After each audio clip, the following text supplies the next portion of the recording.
La facture peut monter quand même assez rapidement. Quand on veut acheter une propriété, on sait qu'il faut faire inspecter, mais des fois, on ne sait pas trop quoi regarder puis par où commencer. Est-ce qu'on devrait acheter sans faire inspecter avant? Non, absolument pas. Exemple, monsieur, madame, tout le monde, tu vois la fondation ici, tu as l'impression qu'il n'y a pas de problème. Ouais. Dans ta tête, tu te dis, bon, il y a une petite fissure ici. Mais regarde, comme ici, on voit qu'il détache des fluorescences. Donc ça, c'est des signes que le drainage de la fondation ne se fait pas adéquatement, que le drain français est à sa fin de vie.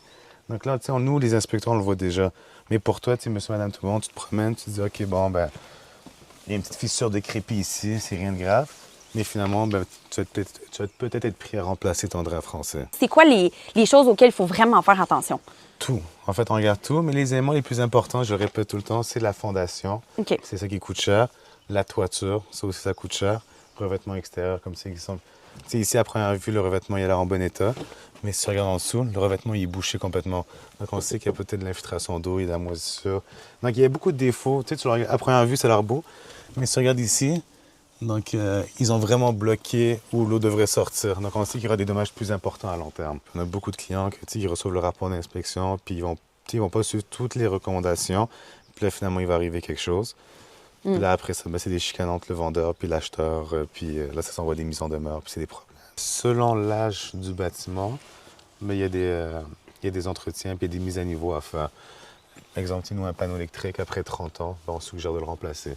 Des fenêtres en PVC, durée de vie, 20-25 ans. Puis ça, c'est des trucs que les gens ne prennent pas en considération. Encore une fois, tu sais, les fenêtres ici, ils ont l'air belles, mais tu sais, comme n'importe quel élément, ben, tout a une durée de vie. Les panneaux électriques, c'est souvent là que les gens ont des surprises.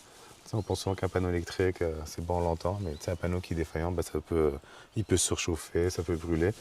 Donc ça aussi, c'est important. Plomberie, donc tu sais, 40-50 ans.